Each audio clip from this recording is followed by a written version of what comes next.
Parents எல்லாருக்குமே இருக்கிற ஒரே கவலை எப்படி டிஸ்ட்ராக்ட் பண்றதுன்னு தெரியல அப்படின்ற கிரேயான்ஸ் வச்சு மட்டும் நகல் பண்ண வைக்கிறது இல்ல. மேஜிக் வாட்டர் புக் ஒன்னு இருக்குது. அதாவது ஸ்டோரி புக்ஸ் எல்லாம் எந்த மாதிரி இன்ட்ரோடியூஸ் பண்ணலாம் அப்படின்னு கேட்டீங்க. நல்ல பெருசா நல்ல கலர்ஸோட அந்த ரைம்ஸ் அவ்வளவா போட மாட்டேன். பட் இந்தியன் மியூசிக்ஸ் நிறைய போட ஆரம்பிச்சாங்க. ஏதாவது ஆக்ஷன்ஸ் இப்படி ரொம்ப நேரமும் வந்து ஓட்டலாம் இந்த மியூசிக் வச்சு. பிரெயின் டெவலப்மெண்ட் வந்துட்டு செம்மையா க்ரோ ஆகும் அப்படின்னு சொல்லி கலர் சொல்லி கொடுத்துட்டு இருக்கேன். பட் அவங்களுக்கு இன்னும் வந்து கலர்ஸ் அவ்வளவா ரெகக்னைஸ் பண்ண தெரியல. லயன் எப்படி கத்தும், டைகர் காக்கா எப்படி கத்தும், இருக்கும் சும்மா ஒரு வாத்து பொம்மை சும்மா ஒரு கரடி பொம்மை அந்த மாதிரி வாங்கி தராம நிறைய பேசணும். நிறைய ஃபிங்கர்ஸ் எல்லாம் காட்டி காட்டி விளையாண்டிங்கன்னு ரொம்ப நேரம் பார்ப்பாங்க. தீரா ரொம்ப பிடிக்கும். இந்த மாதிரி ஸ்பீச் டெவலப்மெண்ட், லாங்குவேஜ் டெவலப்மெண்ட் கீச்சு போடுவாங்க. பேப்பர்லாம் கீச்சு போடுறது ஆக்சுவலி அதுவும் ஒரு ஆக்டிவிட்டி தான் இல்லையா. அவங்களுக்கும் கையில கொஞ்சம் குட்டி மாவு பீஸ் கொடுத்துட்டு last and final and very very very important, அவங்களுக்கு டயர்டா இருக்குன்னு ஒரு 5-10 நிமிஷம் போன காமிச்சாங்கன்னா இதெல்லாமே வேஸ்ட் தான். ரைம்ஸ் போடு அப்படின்லாம் வந்துட்டு என்னைக்குமே வந்துட்டு கேட்டதில்லை. ஏன்னா அவங்களுக்கு தெரியாது. ஹாய், வணக்கம் எல்லாருக்கும். சோ எல்லாரும் நல்லா இருப்பீங்கன்னு நினைக்கிறேன். சோ நான் வேற எந்த முக்கியம் போடாம ஸ்ட்ரெயிட்டா வீடியோட டாபிக் உள்ள போறேன். இப்ப இருக்கிற பேரண்ட்ஸ் எல்லாருக்குமே இருக்கிற ஒரே கவலை, போனை பாத்துக்கிட்டே இருக்காங்க. எப்படி டிஸ்ட்ராக்ட் பண்றதுன்னே தெரியல அப்படின்றதுதான் நிறைய கொஸ்டின்ஸ் இருக்கு. அண்ட் என்கிட்டயும் இன்ஸ்டாகிராம்ல நிறைய பேரு ஸ்கிரீன் டைம் விட்டு வெளியில வந்து என்ன மாதிரி ஆக்டிவிட்டிஸ் எல்லாம் கொடுத்து அவங்களை என்கேஜ் பண்ண வைக்கலாம் அப்படின்னு சொல்லுங்கன்னு கேட்டிருக்கீங்க. சோ ஃபர்ஸ்ட் ஆக்டிவிட்டி, இப்போ வந்து தீராக்கு ஒரு 1.5 வயசு ஆயிடுச்சு இல்லையா. சோ வந்து கலரிங் புக்ஸ் எல்லாம் வந்து நான் இன்ட்ரோடியூஸ் பண்ண ஆரம்பிச்சேன். அதாவது கிரேயான்ஸ் வந்து அவங்க வந்து கடிச்சிடுறாங்க. சோ கிரேயான்ஸ் வச்சு மட்டும் நான் கலர் பண்ண வைக்கிறது இல்ல. மத்தபடி வாட்டர் கலர் பெயிண்ட்ஸ் அந்த மாதிரி எல்லாம் வருது இல்லையா, அந்த மாதிரி கொடுத்து கலரிங் பண்ண வைக்கிறது. அப்படி இல்லைன்னா வந்துட்டு மேஜிக் வாட்டர் புக் ஒன்னு இருக்குது. அது வந்து நீங்க பெயிண்ட் அதெல்லாம் எதுவுமே தேவையில்லை. ஜஸ்ட் அந்த வாட்டர் பென்ல தண்ணி ஊத்திட்டு அந்த பெண்ணை வச்சு அவங்க இப்படி ஸ்கிரிபிள் பண்ணாலே அந்த புக்லயே ஆட்டோமேட்டிக்கா அந்த கலர் எல்லாம் வந்துடும். கலரிங் புக் பண்ணும் போதே வந்து அவங்களும் கலர்ஸும் கத்துக்கிட்ட மாதிரி இருக்கும். சோ அது ஒரு ஆக்டிவிட்டி. நெக்ஸ்ட் வந்து ரீடிங் புக்ஸ். என்ன பொறுத்த வரைக்கும் புக்ஸ் தான் வந்து குழந்தைகளுக்கான best, I mean one of the best entertainment அப்படின்னு நான் சொல்லுவேன். ஏன்னா தீரா பாப்பா ஒரு 5 மாசத்துல இருந்து இருக்கும் போதே, 5 இல்ல ஒரு 3-4 மாசம் இருக்கும் போதே அவங்களுக்கு நான் புக்ஸ் இன்ட்ரோடியூஸ் பண்ண ஆரம்பிச்சிட்டேன். சோ ஒரு 3 to 5 months இருக்கும் போது அந்த பிளாஷ் கார்ட்ஸ் இல்ல போர்ட் புக்ஸ், கார்ட் புக்ஸ் அந்த மாதிரி எல்லாம் சொல்லுவாங்க இல்லையா. சோ அந்த மாதிரி புக்ஸ் இன்ட்ரோடியூஸ் பண்ணேன். ஒரு 8-9 months வரும்போது touch and feel book, sound book அதெல்லாம் இன்ட்ரோடியூஸ் பண்ணேன். அண்ட் இப்போ 1.5 வயசு ஆயிடுச்சு. நல்லாவே ஸ்டோரி புக்ஸ் எல்லாம் வந்துட்டு இன்ட்ரோடியூஸ் பண்ண ஆரம்பிச்சிட்டேன். அதாவது அந்த புக்ஸ் இப்போ 1.5 வயசுல இருந்து 2 வயசுல இருக்கிற குழந்தைங்களுக்கு ஸ்டோரி புக்ஸ் எல்லாம் எந்த மாதிரி இன்ட்ரோடியூஸ் பண்ணலாம் அப்படின்னு கேட்டீங்கன்னா, நல்ல பிக்சர்ஸ் எல்லாம் கொஞ்சம் பிரம்மாண்டமா, கொஞ்சம் ஐடென்டிஃபைடா குட்டி குட்டியா இல்லாம கொஞ்சம் நல்லா பெருசா நல்ல கலர்ஸோட அந்த மாதிரி எல்லாம் இருந்துச்சுன்னா அவங்களுக்கு ரொம்ப அட்ராக்டிவா இருக்கும். இது என்னடா இது இப்போ மொத்தமா இது rhino. This one, what is this? இது zebra. This playful-ஆன அனிமல்ஸ் இருக்கா அப்படின்னு சொல்லிட்டு பார்த்துட்டு நீங்க வாங்குங்க. சோ உங்களுக்கு சப்போஸ் புக்கோட சஜஷன்ஸ் வேணும்னா நான் வந்துட்டு லிங்க் எல்லாம் இந்த டிஸ்கிரிப்ஷன் பாக்ஸ்ல கொடுக்குறேன். சோ அதை ரெஃபர் பண்ணி நீங்க மேபி பர்ச்சேஸ் பண்ணிக்கலாம். அடுத்து என்ன ஆக்டிவிட்டி கொடுக்கலாம் அப்படின்னு பாத்தீங்கன்னா, மியூசிக் இல்லைன்னா டான்ஸ், இந்த மாதிரி பிசிக்கல் ஆக்டிவிட்டி எதனாவது. என் பேஜ் உங்களுக்கு ஆல்ரெடி தெரியும், சொல்லவே தேவையில்ல. நான் நிறைய டான்ஸ் பண்ணுவேன். தீராக்கும் வந்துட்டு டான்ஸ் ரொம்ப பிடிக்கும். ஏதாவது ஒரு மியூசிக் அப்படி கேட்டாலே இப்படி கையை வந்துட்டு பண்ண ஆரம்பிச்சிருவாங்க. ஸோ எனக்கும் தீரா பாப்பாக்கும் ஜென்ரலி டான்சிங் ரொம்ப பிடிக்கும். அது இல்லாம மியூசிக். ஸோ அவங்க தீரா ஒரு 5 monthsல இருந்து இருக்கும் போதே, 5 இல்ல 3 monthsல இருந்து இருக்கும் போதே ரைம்ஸ் அவ்வளவா போட மாட்டேன். பட் இந்தியன் மியூசிக்ஸ் நிறைய போட ஆரம்பிச்சேன்.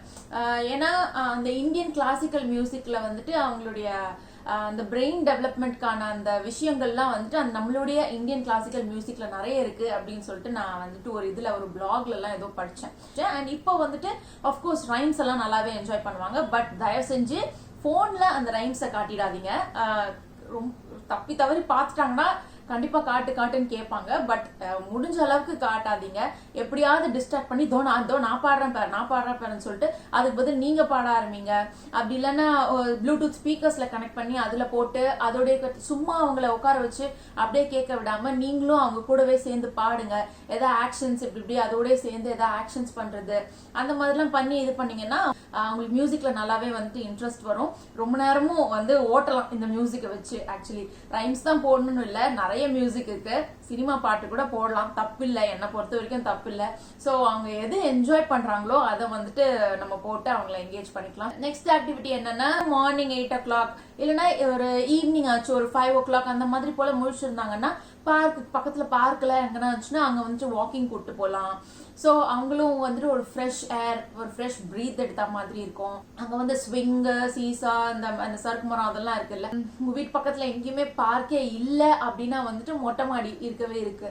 அட்லீஸ்ட் அதுக்காவது கூப்பிட்டு போயிட்டு செடியெல்லாம் வச்சிருந்தீங்கன்னா அதுக்கெல்லாம் வந்து தண்ணி ஊற்ற வைக்கிறது. ஸோ இந்த மாதிரி ஆக்டிவிட்டிலாம் நேச்சரோட கனெக்ட் பண்ற மாதிரி செடி நட்டு வைக்கிறது, இன் ஜெனரல் கார்டனிங் ஆக்டிவிட்டிஸ் இதுலலாம் வந்துட்டு என்கேஜ் பண்ண வைக்கலாம். அண்ட் நெக்ஸ்ட் வந்துட்டு அனிமல்ஸ் அண்ட் பேர்ட்ஸ் இல்ல வேர்ட்ஸ் எல்லாம் டீச் பண்றது. ஏன் வந்து இந்த வயசுல டீச் பண்றது பெஸ்ட் அப்படின்னு நான் சொல்லுவேன்னா, 1-2 வயசு வரைக்கும் இருக்கு இல்லையா, இந்த டைம் தான் வந்து அவங்களோட பிரெயின் டெவலப்மெண்ட் வந்துட்டு செம்மையா க்ரோ ஆகும் அப்படின்னு சொல்லிட்டு நான் படிச்சேன். ஸோ அதுக்கு ஏத்த மாதிரி நிறைய கத்துக்கிறாங்க. நம்ம சொல்லி தரது மட்டும் இல்லாம உங்களுக்கே தெரிஞ்சிருக்கோம், நம்ம அதை சொல்லி கொடுத்துருக்கவே மாட்டோம், ஆனா பாட்டுக்கு அதை பேசுவாங்க, இல்ல நம்ம பண்ற அதே ஆக்ஷன் அவங்க பண்ணுவாங்க. ஸோ இந்த மாதிரி நம்மள சொல்லி தராமலே அதெல்லாம் வந்துட்டு அவங்க அப்சர்வ் பண்ணி கத்துக்கும் போது நம்ம சொல்லி தந்தா அவங்க இன்னும் அதை எவ்வளவு சூப்பரா கத்துப்பாங்க இல்லையா. இந்த டைம்ல நான் எது வந்து அவங்களுக்கு அப்ரோச் பண்ணி சொல்லி கொடுக்குறேன்னா, animals, wild animals, farm animals, அதுக்கப்புறம் கலர்ஸ் சொல்லி கொடுத்துட்டு இருக்கேன். பட் அவங்களுக்கு இன்னும் வந்து கலர்ஸ் அவ்வளவா ரெக்கக்னைஸ் பண்ண தெரியல. பட் இட்ஸ் ஓகே, எல்லாமே தெரியணும்லாம் அவசியம் இல்லை. ஸோ அனிமல்ஸ் சொல்லி கொடுத்தீங்கன்னா அந்த அனிமல்ஸோட சவுண்டு, லயன் எப்படி கத்தும், டைகர் காக்கா எப்படி கத்தும், மங்கி என்ன பண்ணும். ஸோ இந்த மாதிரி வந்துட்டு அந்த அனிமல்ஸ் சொல்லி கொடுக்கும் போதே இந்த மாதிரிலாம் சொல்லி கொடுத்தீங்கன்னா அவங்களுக்கும் ஃபன்னியா இருக்கும் அதெல்லாம் லேர்ன் பண்ணிக்கிறதுக்கு. இந்த மாதிரி குட்டியா அவங்களுக்கு பிளேஃபுல்லான திங்ஸாவும் அதை வந்து ஒரு திணிக்கிற மாதிரி இருக்காம ஜஸ்ட் அவங்களுடைய பிளேஃபுல்லான ஆக்டிவிட்டியா வந்துட்டு அது இருக்கலாம். நெக்ஸ்ட் வந்துட்டு மைண்ட்ஃபுல் டாய்ஸ்னா நான் எதை சொல்லுவேன்னா, சும்மா பிளாஸ்டிக் டாய்ஸ் அதெல்லாம் வாங்கி கொட்டாம இப்பெல்லாம் வந்துட்டு கொஞ்சம் நிறைய வந்துருச்சு, மாண்டசரி டாய்ஸ் அந்த மாதிரிலாம் நிறைய வந்துச்சு, உடன்லேயே வந்துருச்சு. ஸோ அது வந்து ஃபார் எக்ஸாம்பிள் ஒரு பாக்ஸ் மாதிரி இருக்கும், அதுல வந்துட்டு ஷேப்ஸ் போட்டு விளையாடுறது, அந்த ஷேப்ஸ்க்கான ஹோல்ஸ் எல்லாம் இருக்கும். ஸோ அதுல போட்டு அந்த ஷேப்போட பிளாக்கை கரெக்டா அந்த ஹோல்ஸ்ல போட்டு விளையாட வைக்கிறது. ஃபிஷ் இருக்கும், நிறைய ஃபிஷிங் பிட்ஸ் இருக்கும். ஸோ அதுல ஃபிஷ் நம்ம போட்டு அந்த மேக்னெட்டிக் போல் மாதிரி ஒன்று இருக்கும், அதை வச்சு ஃபிஷிங் பண்ண வைக்கிறது. ஸோ இந்த மாதிரி வந்துட்டு நிறைய மைண்ட்ஃபுல்லான டாய்ஸ், இதெல்லாம் வந்துட்டு அவங்களுக்கு கான்சென்ட்ரேஷன் நிறையவே இம்ப்ரூவ் ஆகும். நிறைய 10-15 வாங்கி போடணும்னு இல்லை, ஜஸ்ட் மாசத்துக்கு 1, ஒரு மாசத்துக்கு 1 அந்த மாதிரி வந்து குட்டி குட்டியா அவங்க கூட ஆட் பண்ணிட்டே வரலாம். நீங்க வாங்கி தரது வந்துட்டு அவங்கள அதை எப்படி பெஸ்டா என்கேஜ் பண்ண வைக்கலாம் அப்படின்றத நீங்க யோசிங்க. ஃபார் எக்ஸாம்பிள் நான் இந்த டாய்ஸ், இந்த ஃபிஷிங்லாம் சொன்னேன் இல்லையா, அந்த மாதிரி இந்த கலர்ஸ் டேக் பண்ற மாதிரி இந்த டவர் மாதிரி வரும், கலரா ரிங்கா கலரா இருக்கும். ஸோ அதெல்லாம் வந்துட்டு பெஸ்ட் டாய் தான். இப்போ சும்மா ஒரு வாத்து பொம்மை, சும்மா ஒரு கரடி பொம்மை அந்த மாதிரி வாங்கி தராம இந்த மாதிரி ஏதாவது மைண்ட்ஃபுல்லான டாய்ஸும் வந்துட்டு கூடவே சேர்த்து நீங்க வாங்கி கொடுத்தா அது உங்களுக்கு ரொம்ப நேரம் வந்துட்டு என்கேஜ் பண்ண வைக்கும், பிரெயினும் நல்லா டெவலப் ஆகும். அடுத்தது வந்துட்டு நிறைய பேசணும். இது ஆக்சுவலி வந்து நம்ம ரொம்ப டயர்ட் ஆயிடுவோம், அவங்கள பார்த்துட்டு அவங்களுக்கு சாப்பாடு ஊட்டி இதெல்லாம் பண்ணி ரொம்ப நிறைய டயர்ட் ஆயிடுவோம். அதனால நம்ம உட்காந்து போனை நோண்ட ஆரம்பிச்சிருவோம், அவங்க பாட்டுக்கு அவங்க வந்துட்டு விளையாடிட்டு இருப்பாங்க. பட் முடிஞ்ச அளவுக்கு அந்த மாதிரி பண்ணாம அப்படியே கேஷுவலா பெட்ல படுத்துட்டு ஏதாவது பேசலாம். இன்னைக்கு என்ன பண்ணோம், இன்னைக்கு எங்க போயிட்டு வந்தோம், இன்னைக்கு நம்ம என்ன சமைச்சோம், இன்னைக்கு நீங்க என்ன சாப்பிட்டீங்க, அப்புறம் நைட் என்ன பாட்டு கேட்கலாம் நம்ம அப்படின்னு சொல்லிட்டு ஏதாவது ஒண்ணு அப்படி பார்த்துட்டே இருக்கு. இந்த மாதிரி ஃபிங்கர்ஸ் எல்லாம் காட்டி விளையாண்டிங்கன்னு வைங்களேன், ரொம்ப நேரம் பார்ப்பாங்க. தீராக்கு ரொம்ப பிடிக்கும் இந்த மாதிரி 1 2 3 4 5 அப்படியே படுத்துட்டே ABCD அப்படியே சும்மா அப்படி நம்ம சொல்ல அவங்கள சொல்ல வைக்கிறது. இந்த மாதிரி பண்றது மூலியமா அவங்களுக்கு வந்துட்டு speech development, language development, speech டெவலப்மெண்ட்லாம் இதெல்லாம் வந்துட்டு ரொம்பவே நல்லா வரும். ஸோ அது ஒரு வே. அதுக்கப்புறம் வந்துட்டு எல்லா நேரத்துலயும் நான் சொன்ன மாதிரி அவங்களோட நம்ம விளையாடிட்டே இருக்க முடியாது, கொஞ்ச நேரம் அவங்கள தனியாகவும் விளையாட விடணும். பட் அந்த டைம்ல நம்ம வந்து கொஞ்சம் ஃபோன் நோண்டாம அவங்க என்ன பண்றாங்க அப்படின்றத அப்சர்வ் பண்ணணும். எதுல வந்துட்டு ரொம்ப கான்சென்ட்ரேட்டடா இருக்காங்க. ஃபார் எக்ஸாம்பிள் அந்த ஷேப் சார்ட்டர் அப்படி சொல்லிட்டு சொன்னேன் இல்லையா, அந்த ஷேப் போடுறதுல சப்போஸ் அவங்க இதுவா இருக்கிறாங்க. ஒரு சில குழந்தைங்களுக்கு வந்து அரேஞ்ச் பண்றது ரொம்ப பிடிக்கும். இங்க இருந்து அங்க எடுத்துட்டு போய் அங்க வைப்பாங்க, அங்க இருந்து இங்க எடுத்துட்டு வந்து இங்க வைப்பாங்க, கீச்சு போடுவாங்க, பேப்பர்லாம் கீச்சு போடுறது. ஆக்சுவலி அதுவும் ஒரு ஆக்டிவிட்டி தான். யார் எக்ஸ்ப்ளோரிங் என்ன பண்றது அப்படின்னு சொல்லிட்டு இருக்கிறத வச்சு எக்ஸ்ப்ளோர் பண்றாங்க. ஸோ அவங்களுக்கு எதுல வந்து மோஸ்டா இன்ட்ரெஸ்ட் அப்படின்னு சொல்லிட்டு சும்மா நோட் பண்ணி வச்சுக்கோங்க. அதுக்கேற்ற மாதிரி நம்ம இன்னும் அவங்களுக்கு என்ன அதுல ஹெல்ப் பண்ணலாம் அப்படின்னு நம்ம யோசிக்கலாம். ஸோ வந்துட்டு அவங்க லோன் டைம் பிளே அப்படின்னு சொல்லிட்டு சொல்லலாம். இது நெக்ஸ்ட் ஆக்டிவிட்டி வந்துட்டு நீங்க என்ன பண்றீங்களோ கூடவே வந்துட்டு அவங்களையும் என்கேஜ் பண்ண வைக்கலாம். ஃபார் எக்ஸாம்பிள் நீங்க சப்பாத்தி மாவு செய்றீங்க, ஓகேவா, அவங்கள வந்துட்டு மாவுலாம் கை வைக்காத, ஐயோ கையெல்லாம் மேலெல்லாம் மாவு கொட்டுது அந்த மாதிரிலாம் வந்து கத்தாம அவங்களுக்கும் கையில கொஞ்சோண்டு குட்டி மாவு பீஸ் கொடுத்துட்டு அதை வந்து உருட்டி உருட்டி நீ இந்த ஷேப் பண்ண அந்த ஷேப் பண்ண அந்த மாதிரிலாம் சொல்ல வைக்கலாம்.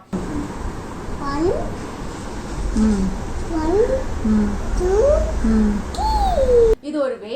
And last and final and very very very important, உங்களுடைய ஃபேமிலி மெம்பருடைய கோஆப்ரேஷன். ஆஃப்கோர்ஸ் ஒரு பேபியை வளர்க்குறீங்கன்னா நீங்க மட்டும் வளர்க்க மாட்டீங்க, உங்க தாத்தா பாட்டி இருப்பாங்க, அவங்க அப்பா, இல்ல நீங்க சப்போஸ் ஒரு பேபி சிட்டர் போட்டிருந்தீங்கன்னா அவங்க பார்த்துப்பாங்க. ஸோ உங்க வீட்டில் இருக்கிறவங்களுடைய பங்களிப்பும் இதுல ரொம்ப ரொம்ப முக்கியம் அப்படின்னு நான் சொல்வேன். இவ்வளோ எஃபர்ட் போட்டு அவங்க பாத்துக்கிற நேரத்துல அவங்களுக்கு டயர்டா இருக்குன்னு ஒரு 5-10 நிமிஷம் போனை காமிச்சாங்கன்னா இதெல்லாமே வேஸ்ட் தான். அந்த குழந்தைங்க திருப்பி வந்துட்டு போனை பார்க்கணும், ஐயோ தாத்தா கிட்ட போனா போன் காட்டுவாங்க அப்படின்னு அந்த அந்த இன்ட்ரெஸ்ட் தான் போவோம். இல்ல போனை பார்த்தாலே இதுல ஏதோ இருக்கு நம்ம வந்து பார்க்கலாம் அப்படின்னு அந்த இதுதான் போவோம். நீங்க நம்ப மாட்டீங்க, இது வரைக்கும் தீரா பாப்பாக்கு போன்ல ரைம்ஸ்லாம் வரும், போன்ல ஸ்டோரி வரும், போன்ல இதெல்லாம் வரும்னே தெரியாது. போன் எடுத்தா தீரா பாப்பா வருவான்னு மட்டும் தான் தெரியும். அது கூட எப்படி தெரியும், நான் எடுத்து vlog எல்லாம் பண்றேன் இல்லையா அவ கூட. போனை பார்த்தாலே அவ தீரா பாப்பான்னு தான் கேட்பாளே தவிர ரைம்ஸ் போடு அப்படின்லாம் வந்துட்டு என்னைக்குமே வந்துட்டு கேட்டதில்லை. ஏன்னா அவளுக்கு தெரியாது, இது வரைக்கும் நாங்க இன்ட்ரடியூஸ் பண்ணதில்லை. எங்க அம்மா அப்பாவும் சரி, எங்க மாமியார் மாமனாரும் சரி, இது வரைக்கும் எங்களுக்கு கோஆப்ரேட் பண்ணிருக்காங்க. இந்த வயசான காலத்துல பண்றது கஷ்டம் தான், but they are doing it. அதே மாதிரி உங்க வீட்டுல இருக்கிறவங்க கூட தெளிவா உட்காந்து பேசுங்க. அந்த போனை காட்டுறதுலனால அந்த குழந்தைக்கு எவ்வளவு எஃபெக்ட் இருக்கு இதெல்லாம் நான் சொல்ல தேவையில்லை. நீங்களே நிறைய படிச்சிருப்பீங்க, நிறைய ரீல்ஸ்ல வீடியோஸ்ல எல்லாம் பார்த்திருப்பீங்க. போன் காட்டுறதுனால குழந்தைங்க எவ்வளவு அக்ரெசிவா மாறுறாங்க அப்படின்லாம். ஸோ அதோட பேட் எஃபெக்ட்ஸ் எல்லாம் வந்துட்டு அவங்களுக்கு சொல்லி புரிய வைங்க. அவங்களுக்கு ஹெல்ப் பண்ற மாதிரி, அவங்க பாப்பா கூட உட்காந்துட்டு இது பண்ற மாதிரி நீங்களும் கொஞ்சம் திங்ஸ் எல்லாம் வாங்கி கொடுக்கறது, இந்த மாதிரி ஸ்டோரி புக்ஸ் இந்த மாதிரிலாம் இது பண்ணி கொடுத்தா அவங்களும் வந்துட்டு அதெல்லாம் கொடுத்து கொஞ்சம் என்கேஜ் பண்ணுவாங்க. ஸோ ஃபேமிலி மெம்பருடைய கோஆப்ரேஷன் ரொம்ப ரொம்ப ரொம்ப முக்கியம் இந்த இதுல. நான் என்னெல்லாம் பண்ணுவேன் தீரா பாப்பாவை என்கேஜ்டா வச்சுக்கிறதுக்கு, போன் இல்லாம என்கேஜ்டா வச்சுக்கிறதுக்கு என்னெல்லாம் பண்ணுவேன்றதை தான் நான் இந்த வீடியோல ஷேர் பண்ணேன். உங்களுக்கு சப்போஸ் வேற எதுனா இன்னும் டிஃப்ரெண்டான மெத்தட்ஸ்லாம் தெரிஞ்சிச்சுன்னா கமெண்ட் செக்ஷன்ல சொல்லுங்க. இந்த வீடியோ யூஸ்ஃபுல்லா இருந்துச்சுன்னா நீங்க வந்து சப்ஸ்கிரைப் பண்ணுங்க. இன்னும் நான் நிறைய வீடியோஸ் இந்த மாதிரி போடணும் அப்படின்னு ஆசைப்படுறேன். ஸோ சப்ஸ்கிரைப் பண்ணிட்டு அந்த பெல் ஐக்கான் இருக்கு இல்லையா, அதை வந்து கிளிக் பண்ணீங்கன்னா நான் அடுத்து என்ன வீடியோ போடுறேனோ உங்களுக்கு அது நோட்டிபிகேஷனா வந்துடும். அதுக்காக தான். So thank you so much.